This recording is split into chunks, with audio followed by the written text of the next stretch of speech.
कशी चालू आहे आयुष्यात? चालू आहे आपलंच ते. हो ना, आजकाल काय एआयच्या जमान्यात तू कुठेही कधीही काहीही करू शकतोस. मग कसली आली आहे चिंता?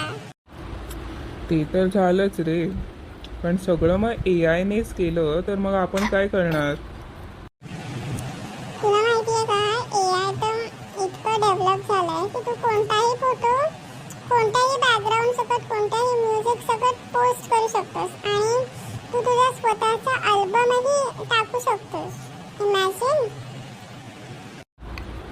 बरोबर आहे, ते सगळं ऑथेंटिक आहे, पण याच्यामुळे आपली जी सेल्फ आयडेंटिटी आहे ते कुठेतरी लपली जाईल ना.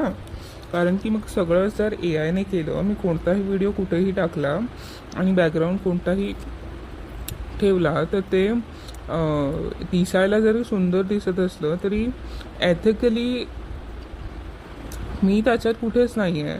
सगळं जे केलं ते AI नेच केलं, बरोबर ना. मग माझी क्रिएटिव्हिटी कुठे गेली? तुझं पण बरोबर आहे.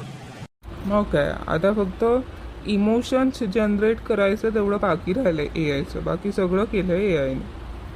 हो तेच ना. बाकी आता माणसाचं काय, माणसं फक्त इमोशन्सच एक्सप्रेस करत असतात. बाकी सगळं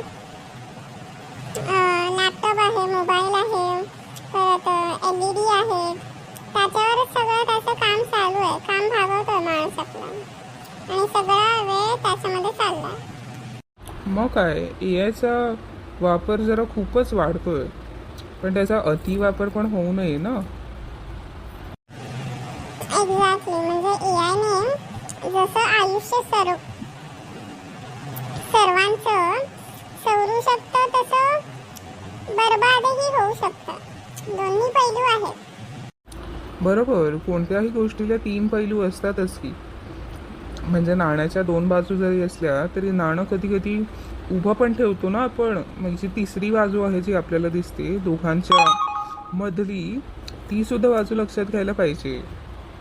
एक्झॅक्टली. That's my bro. आता हे काय नवीन?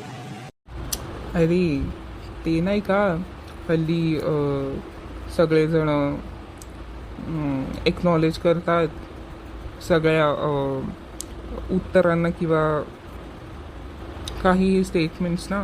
असं मी पण तुला एक्नॉलेज केलं. That's my bro. मग मराठीत कर ना.